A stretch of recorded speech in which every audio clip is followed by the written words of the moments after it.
Centre పెట్టాలా అనేటువంటి తపన మీ లోపల అంత రావడానికి మీకు ఏది అంత స్ఫూర్తినిచ్చింది?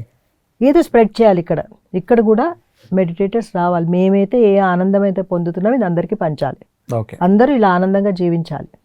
మెడిటేషన్లోకి వచ్చిన తర్వాత మీరు పర్సనల్గా మీరు పొందినటువంటి హ్యాపీనెస్ని అందరూ పొందాలి అని. ఓకే, ఎందుకంటే అసలు అంత జబ్బు నుంచి బయటపడడం ఏంటి, ఇది నాలో ఎంత డిస్సాటిస్ఫాక్షన్ ఉన్నది అదంతా పోయి నేను ఒక రియల్గా అప్పటి నుంచి నేను లైఫ్లో ఎంజాయ్మెంట్ మొదలుపెట్టింది. నాకు ఒక ఆనందం అనేది లోపల నుంచి, ఆ లోపల సెల్స్ అన్ని యాక్టివేట్ అయిపోయినట్టుగా.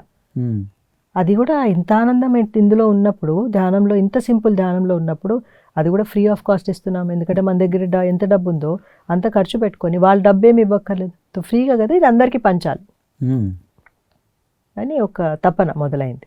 ఓకే, సో దాని తగ్గట్టు ప్యాంఫ్లెట్స్ అందరూ వచ్చిన మాస్టర్స్ అందరూ వీళ్ళు ఈ భానుప్రసాద్ వీళ్ళందరూ మేడం ఇట్లా ప్యాంఫ్లెట్స్ ద్వారా ప్రచారం చేయాలి, ఇది చేయాలంటే అన్ని చోట్లకి వెళ్ళి ఇళ్లలో ఇవ్వడం ప్యాంఫ్లెట్స్, ఈ సెంటర్ ఉంది రండి అని చెప్పడం.